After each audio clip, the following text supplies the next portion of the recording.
വേറെ എന്തെങ്കിലും ന്യൂസ് കിട്ടിയാണ് എന്തെങ്കിലും ഒരുപാട് നാളെ എന്തെങ്കിലും അറിഞ്ഞിട്ട് ചെവി തരിക്കുന്നു.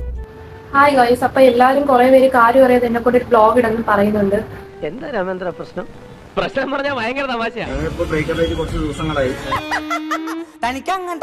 വേറൊന്നല്ല, ബ്രേക്കപ്പ് ആകാൻ കാരണം വേറൊന്നല്ല, അവളുടെ കുറച്ച് അനാവശ്യ ചാറ്റും കാര്യങ്ങളും അവളും വേറൊരു റിലേഷൻ ഉണ്ടായിരുന്നു. എന്റെ ഒരു ഫ്രണ്ടിന് ഒരു ലൈനുണ്ട്.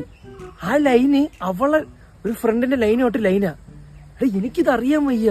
അത് വേറെ ആരുമല്ല, എന്റെ കൂട്ടുകാരൻ തന്നെയാണ്. ഞാൻ അവനെ കൂടെ കൊണ്ട് നടന്നവൻ തന്നെയാണ്. അവൻ തന്നെയാണ് എന്നെ ചതിച്ചതും അവളും അവനെ കൂടിയിട്ട്. നീ കൂടെ കോൺക്രീറ്റ് ഇട്ടല്ലടാ. ഈ പ്രശ്നമെന്ന് വെച്ചാ ഞാനും വിഷ്ണുവായിട്ട് കുറച്ച് പ്രശ്നങ്ങളുണ്ടായിരുന്നു ഇങ്ങനൊരു ആടപ്പ് ചെയ്യുന്നു. കല്യാണം കഴിഞ്ഞ പെണ്ണ് വേറൊരാളുടെ അവിഹിതം, കല്യാണം കഴിഞ്ഞ ചെറുക്കൻ പഠിച്ചു ചെയ്ത പെണ്ണോട്ട് അവിഹിതം. എങ്ങോട്ടാണ് ഈ നാടിന്റെ പോക്ക്? ഞാൻ ഇവളുടെ ഒരു ചാറ്റ് പോക്കി ജസ്റ്റ് ഒന്ന് ഇവിടെ ചോദിച്ചുകൊണ്ടിരിക്കുമ്പോൾ ഇവിടെ അങ്ങനെ വഴക്കിട്ടും കൊണ്ട് തമിഴ്നാട്ടിൽ നിന്ന് 2 മണിക്ക് അങ്ങനെ ട്രെയിൻ കയറി ഒറ്റയ്ക്ക് അങ്ങനെ വന്നതാണ്. ഒരാഴ്ചത്തെ പ്രണയത്തിന് 8 വർഷത്തെ കെയറിങ് കൊടുത്തത് കൊണ്ട് മിന്നു എന്നെ വിട്ടങ്ങ് പോയി. നമ്മള് ജസ്റ്റ് ഒന്ന് ലോക്ക് തുറന്നുകൊണ്ട് ഞാൻ റീചാറ്റ് എടുത്തിട്ടുണ്ടായിരുന്നു. അപ്പൊ അതിന്റെ കാര്യങ്ങളൊക്കെ ഇവൾക്ക് മനസ്സിലായി, എല്ലാം അറിഞ്ഞു. ഇവള് അനാവശ്യ വീഡിയോകളും കുറച്ച് കാര്യങ്ങളൊക്കെ അവനിക്ക് അയച്ചു കൊടുത്തിട്ടുണ്ട്. എനിക്ക് പേടിയാവുന്നളിയാ, എനിക്ക് നാട്ടിൽ നിൽക്കാൻ തന്നെ പേടിയാവുന്നു. എനിക്കും അറിയാൻ വയ്യ എന്തൊക്കെയാണ് ഇവിടെ സംഭവിക്കുന്നതെന്ന്. പക്ഷെ അന്ന് അങ്ങനെ ഒന്നും ഇല്ലായിരുന്നു. പിന്നെ ഇവനാണെങ്കിൽ എല്ലാരെ കൊണ്ടും പറഞ്ഞു നടന്ന് ഞാനും അവനും അങ്ങനെ ഒരു കുറച്ച് ബന്ധമുണ്ട്. അതെ, ആ കൊച്ചിന് ആരുമായിട്ട് പ്രേമം ഉണ്ടായിരുന്നു പോലും.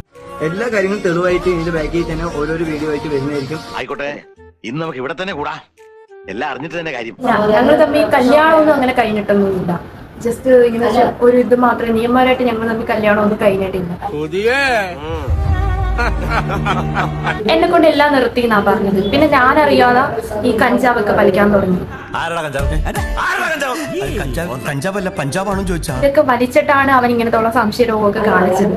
അപ്പൊ അതുകൊണ്ട് ഞാനിപ്പോ ശരിക്കും കാണിച്ചു കൊടുക്കുക ഇവനുമായിട്ടുള്ള ഈ ബന്ധം. അപ്പൊ പറ, എന്താണ് ശരിക്കും ആക്ച്വലി പ്രോബ്ലം? ഇവളും അവനും തമ്മിൽ ഇഷ്ടത്തിലായതുകൊണ്ട്, അവനും ഇവളും തമ്മിൽ പ്രശ്നത്തിലായതുകൊണ്ട് അവരെ തമ്മിൽ എന്നാ പിന്നെ ഞങ്ങളങ്ങോട്ട് കുഴി കണ്ടപ്പോ അടിവയറ്റിലും മഞ്ഞുള്ള രാത്രി